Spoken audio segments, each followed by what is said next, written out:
Inside the iconic chamber of the United Nations Security Council, the world gathered once again to debate one of the most enduring and divisive questions of modern diplomacy, Iran's nuclear program. On this day, the Council voted to reimpose sweeping economic sanctions on Tehran, citing mounting concerns over its resurgent enrichment activities. The decision drew immediate condemnation from Iran's delegation, and fiery exchanges soon reverberated through the Marble Hall. Iran's envoy, Amir Saeid Iravani, was the first to take the floor after the vote. His words, sharp and defiant, captured the depth of Tehran's anger. Let there be no doubt, Iran will remain steadfast in defending its sovereignty, its rights, and the peaceful character of its nuclear program, he declared. We will not yield to coercion, we will not be intimidated by unlawful threats, and we will not allow this council to be misused as an instrument of injustice. That statement was more than a rebuttal, it was a challenge. Tehran has long maintained that its nuclear ambitions are purely peaceful, focused on energy generation and medical research. Yet its critics argue otherwise, pointing to enrichment levels edging ever closer to weapons-grade thresholds, to inspectors being blocked, and to unanswered questions about centrifuge operations in sites such as Natanz and Fordow. For the United Kingdom, the matter was clear. Barbara Woodward, Britain's representative, insisted the sanctions decision was not only justified, but legal. Our decision to snap back is entirely legal, justified, and consistent with the requirements of Resolution 2231, she told the Chamber, invoking the landmark 2015 resolution that had underpinned the Joint Comprehensive Plan of Action. The nuclear deal, known globally as the JCPOA France II, adopted a cautious yet firm stance. Jérôme Bonnafont, the French envoy, reminded the Chamber of his country's position.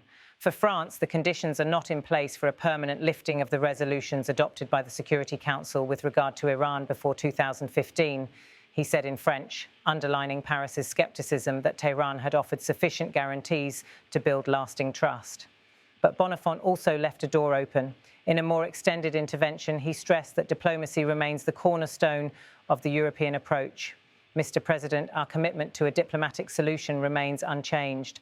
The E3 ministers, who met with the Iranian foreign minister the day before yesterday, reiterated this to him in the clearest possible terms. Our offer of an extension remains on the table until the end of the 30-day deadline, and we continue to extend our hand in search of a negotiated solution. This was the balance at the heart of the debate. Confrontation on one hand, dialogue on the other. Sanctions had been restored, but the possibility of talks had not yet been extinguished. To understand how we reached this moment, one must return to 2015. That year, after years of painstaking negotiations, Iran and 6 world powers, including the United States, Britain, France, Germany, Russia and China, signed the JCPOA. The agreement set strict limits on uranium enrichment, reduced stockpiles, and subjected Iran to some of the most intrusive inspections ever designed. In exchange, crippling sanctions on Iran's economy were lifted, offering Tehran a route back to global trade and financial markets. For a time, the deal appeared to hold. Inspectors verified compliance, and tensions seemed to ease. But in 2018, the United States, under then-President Donald Trump, abruptly withdrew from the pact.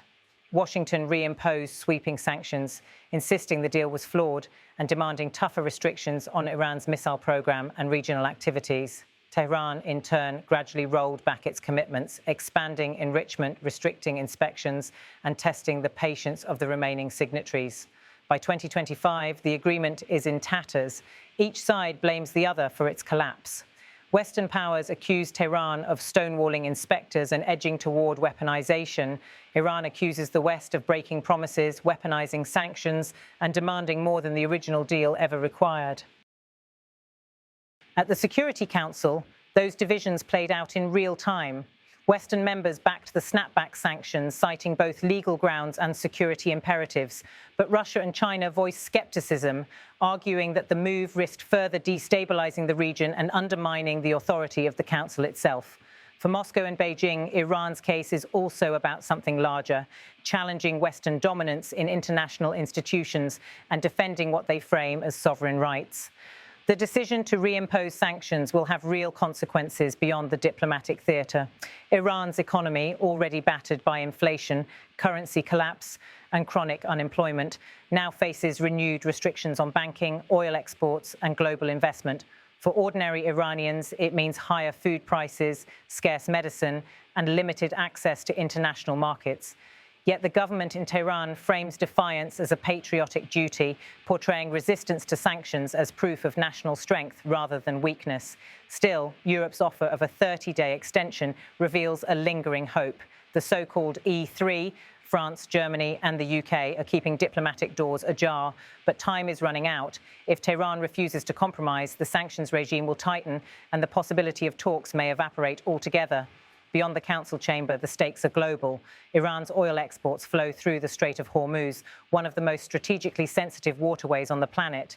Any escalation, whether a military confrontation, a blockade, or sabotage of oil tankers, could send energy markets into turmoil. That, in turn, would ripple across economies from Europe to Asia, raising fuel prices, stoking inflation, and deepening instability. History offers sobering reminders. In 2002, US President George W. Bush labelled Iran part of the axis of evil, cementing decades of suspicion. In 2006, international sanctions deepened as Tehran expanded enrichment. In 2013, a rare thaw emerged with the election of President Hassan Rouhani and the opening of negotiations that produced the JCPOA. And in 2015,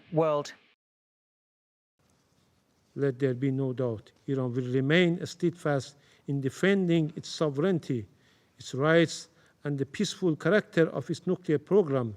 We will not yield to coercion. We will not be intimidated by unlawful threats, and we will not allow this council to be misused as an instrument of injustice. Thank you.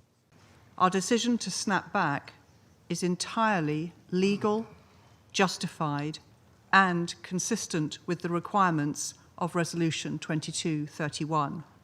For France, the conditions are not in place for a permanent lifting of the resolutions adopted by the Security Council with regard to Iran before 2015. Mr. President, our commitment to a diplomatic solution remains unchanged. The E3, France, Germany, and the UK ministers who met with the Iranian foreign minister the day before yesterday, as I said, reiterated this to him in the clearest possible terms. Our offer of an extension remains on the table until the end of the 30-day deadline, and we continue to extend our hand in search of a negotiated solution.